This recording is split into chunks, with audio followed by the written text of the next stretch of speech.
Dragon and Dungeon have always, since 3rd edition, had a stamp of this is official 3rd edition material, and they will be official 4th edition material starting in May, and it's still going to be official 3.5 material up until 4th edition launches. All right, well, that brings another point. It's like, and I'm trying to play hardball with you because I have been softballing people, and you're on the forums, you're posting, you're out there, you're doing stuff, so I know you can handle it. But okay, you've announced 4th edition, so why the heck should I keep playing 3rd edition now? Other than that, it's fun.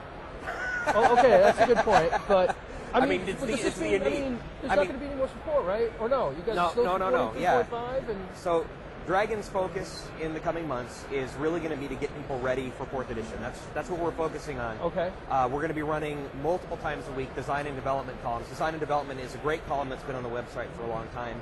And what we're actually doing is we're sort of tweaking it a little bit and focusing on 4th edition, focusing on the new game.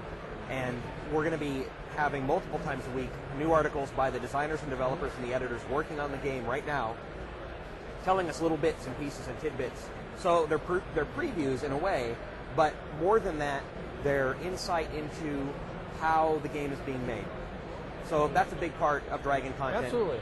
We're also going to be trying to run as much edition-proof material in Dragon in the coming months as possible. We have, in October, for example, an ecology article on the Death Knight, and it's previewed up on our website right now, written by Matt Cernit, one of our mechanical designers, our system designers, and it's going to be all forward compatible to 4th edition. This is the Death Knight re-envisioned for 4th edition in an ecology article. Ecology, a great staple of Dragon for many years. Right. And then we have stuff as well that's going to be, we're trying to sort of minimize a lot of the crunchy material that for the time being, although again in May we're going to ramp that all back up. Right. But I think people will be pleased to know, for example, that we have a new Demonomicon article in October covering Grazit by the Demonomicon guy, James Jacobs, one of the guys over at Paizo. So, and then Dungeon is still all about adventures. We're actually really going to kind of put the spotlight on Dungeon in a way in the coming months because we want people to keep playing the game. I mean, it is fun, right? D&D is fun. That's why we do it. But we want to give people as many options playing good, well-designed D&D adventures as possible. Right. So we have a revisit of a classic 1st edition adventure. We're coming back to SajCon in October in Dungeon 151. So you can't tell us what this classic first edition? Lost Caverns of SajCon. Oh, okay. Yeah, and it's updated for 3.5. With sort of it's actually an extended version of the original module. That's great. And then we also have a really great Eberron adventure coming out in October as well. And I know people are excited about the Eberron stuff. Right, sure. right. And every month, there's going to be more great adventures out there. We have actually a really special project for the first of the year that I can't talk about yet, but people should stay tuned though. It's very ambitious. And you don't tell us, and I see how it is. That's right. If you go tell some other radio show, I'm going to be upset. So, they're knocking down my door. I know where you live and work, so I might come over there. Well, so. When we're ready to announce it, I'll come talk to you again. Okay. All right. I mean, definitely. So, but bottom line is, there's plenty of content on D&D Insider for 3.5. So if you're running a 3.5 campaign, it's not that you shouldn't go check out D&D Insider if you're not worried about 4th edition yet. So go check it out now. For the 3.5 content that's going to be there. See the magazines. And one more thing too is one of the things my partner in crime Bart Carroll and I is one of the other producers on Insider. One of the things we've been tasked with doing is making everything we do from now until May. We need to. Bill Slavacek, our director, wants us to make that compatible with 4th edition at some point. So we're going to be, talking to our best freelancers and getting them to re-envision a lot of the adventures that we're doing between now and then. So if you see an adventure you like, but you don't have time to run it, and then you update the 4th edition, you can look forward to seeing some form of that adventure updated for 4th edition later on. So that sounds pretty fair. You don't think you lose much by... There's not really being sort of hindered by having the plan for 4th edition of this stuff? You're not really being held back on the adventures. I mean, because a good adventure is a good adventure, Exactly. Yeah. No, nothing is getting in the way. I'm sort of chomping at the bit to be able to do some, like a Bazaar of the Bazaar, or start talking to people about the new classes and the races in mechanical terms, and putting out some of that great Dragon content.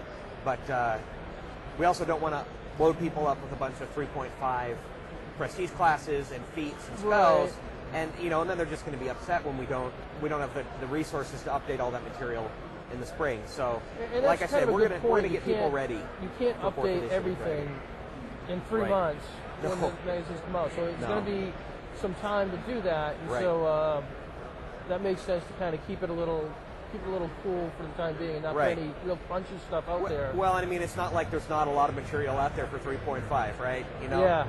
So people have I think the rules, the mechanical elements they need to make their games really exciting right now, and we're going to continue to supplement that however we can without loading them up with stuff that they feel like they can't use starting in the spring. So. Right. And so you're going to have a lot of interest. I know I've talked to a lot of freelancers that have been here at Gen Con. They're really excited. They're they see this as just a huge opportunity to get, and in a lot of ways you can publish more. It's not like, well, we only have this many pages and this many ads, so we can't publish any more than this. Actually, in May, when we come up to full steam, we'll probably be doing more than people are used to seeing from the magazine. So yeah. We had actually such an ambitious plan originally that Bill said, no, you can't do that much. You can't put that much content out there. So we got to plan B, and he said, no, still too much. So we went to plan C, and he's like, okay, you can do that much. No, that's awesome. It's pretty much, it's a little bit more. It's actually, Bart and I are kind of like, we're going to do this much content, but we're going to do it. We're going to make it work. All right. We want to give people their money's worth for their subscription. So we haven't announced the amount, or have we? I thought I heard some leaking about that. No, that's not been confirmed. So we're still working on the price, but it's going to be more. I mean, I know I've seen on the boards people are already griping about this unofficial price that isn't finalized, and I can guarantee you will more than get your money's worth with this subscription. Because I can say, I have a cable subscription, and my cable bill is over $100 a month. That's not going to be what we're, you get the internet, you get the phone, you get everything. So it's not going to be that level. We think it's probably more along the lines of an MMORPG. It's going to be around that price. Okay. Right? And so that seems fair. And remember too, all the tools are going to be updated with all the new content every time, printed product or digital product. Tools will be updated to reflect that. So it's an evolving experience both in print and in the digital medium. So. All right. So, and if you want to get more information, go to D&D Insider, sign in, take a look, let us know, and there we go. So, Chris Thomasson, I want to thank you again for coming on the show.